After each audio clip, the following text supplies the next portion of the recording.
Day number 5. Today I'm going to give you one of the most important steps in order to burn off belly fat without having to diet or exercise. And that is, don't believe the misinformation that's out there. And there's a lot of it out there. And I'm just going to use this example today so that you can be all the wiser in how to discern who you should be getting your information from.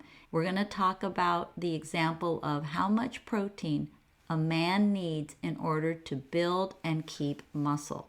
I'm using this as an example because the answer has to do with hormones, not with grams of protein that you're going to hear about right here. Misinformation coming from an educated person who you should be thinking would be giving you the right information when it comes to the protein requirement. This is Dr. Gabrielle Lyon, an accomplished board-certified family physician, also having a background that encompasses a dual research and clinic fellowship in geriatrics and nutritional sciences at Washington University. And she's also completed an undergraduate training in nutritional sciences at the University of Illinois. And she is an authority in the practical application of protein types and levels for health, performance, aging, and disease prevention. So this is a person that you would think is someone you should be listening to when it comes to how much protein does a man need. Listen to her as she talks with Dr. Mark Hyman, who, by the way, Mark Hyman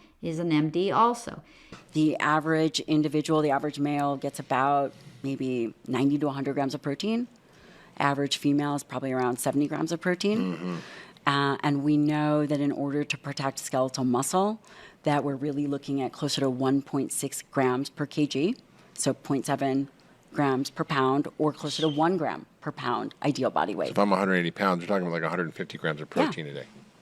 Right? That's reasonable. Take a look at what 150 grams of protein looks like per day. And I gave you this picture for comparison so you can see it on the plate and understand how much 8 ounces of a ribeye steak looks like. As you know, you can get protein from eating red meat. How many steaks would you have to eat in a day in order to get the 150 grams that Dr. Mark Hyman is believing that he needs based on Dr. Lyon's recommendation? If one steak has 42.2 grams of protein, mathematically, this is what it works out to be. There you go. 150 grams of protein is 3.6 steaks a day.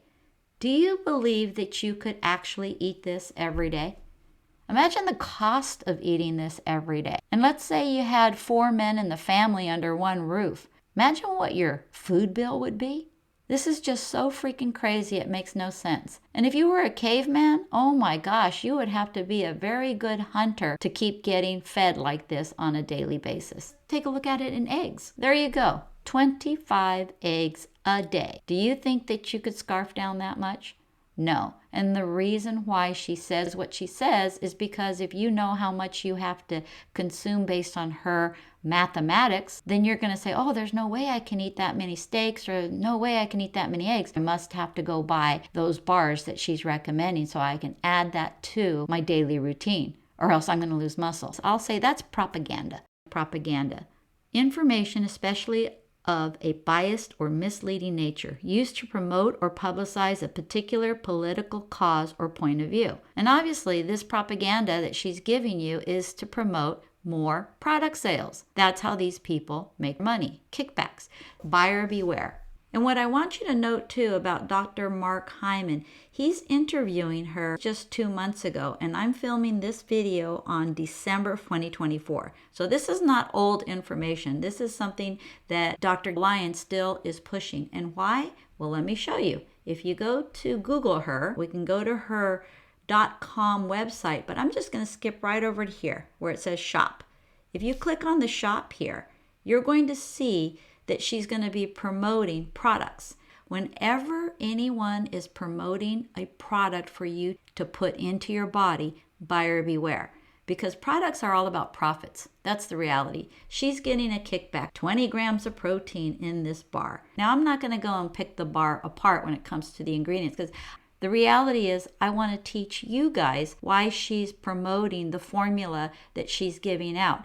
Whether she says it as 1 gram of protein per kilogram of body weight or 0.7 grams of protein per pound.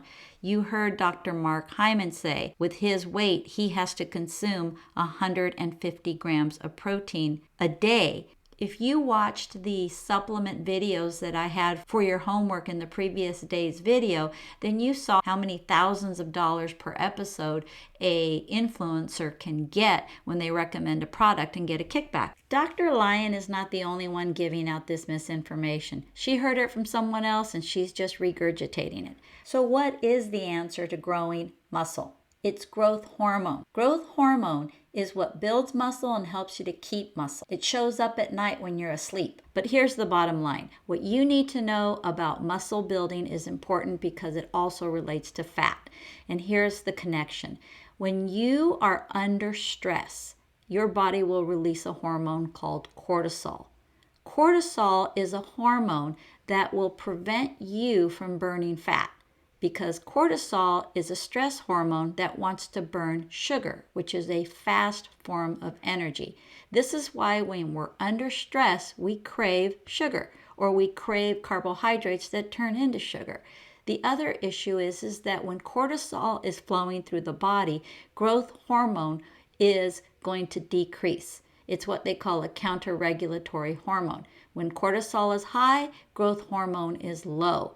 So what you really need to do is to balance your hormones to grow muscle, not to overdose on grams of protein. Now, the stress hormone, cortisol, can show up due to mental stress or physical stress, or it can show up due to lack of sleep. If you have sleep apnea, you're not sleeping long enough or you don't have good quality sleep, and that's going to increase cortisol levels. When increased cortisol levels show up in the body, you're going to hang on to fat. How are we going to fix that? Well, your body's not stupid. When your body starts to burn off fat, it is more than likely going to burn it off from your neck first before it burns it off from your belly. And the reason is because your body knows that it's more important for you to get good oxygen to your body while you're sleeping. So it's not going to bother getting rid of the belly fat until that neck starts getting smaller. So now let's talk about how do we get you to get your hormones in balance. Well, the first way was getting the hydration set. And you've had plenty of time now to get your hydration set. And if you haven't been getting onto that P chart where your urine is in the A+ and A range, then you need to get on it, because we're going to be moving on now to the pooping part. You need good hydration in order to poop correctly. So taking a look at the Bristol stool chart, if you haven't reached a level 4 yet, with the time that you've been given to work on your urine, we'll hopefully get rid of the problem of poor hydration. If you still aren't able to poop a number 4, then you probably lack fiber. So this is the next step in your journey. You need to add more fiber to whatever it is you're eating. And I don't care what fiber you choose to eat, as long as it comes from Mother Nature. And I'm going to give you a list of things that have fiber in them. And it's not a complete list, but at least it's a start. Pick from this list, add anything from this list to every meal that you have, so that we can get the Bristol stool chart number 4 to come out of you. Look forward to catching you on day number 6.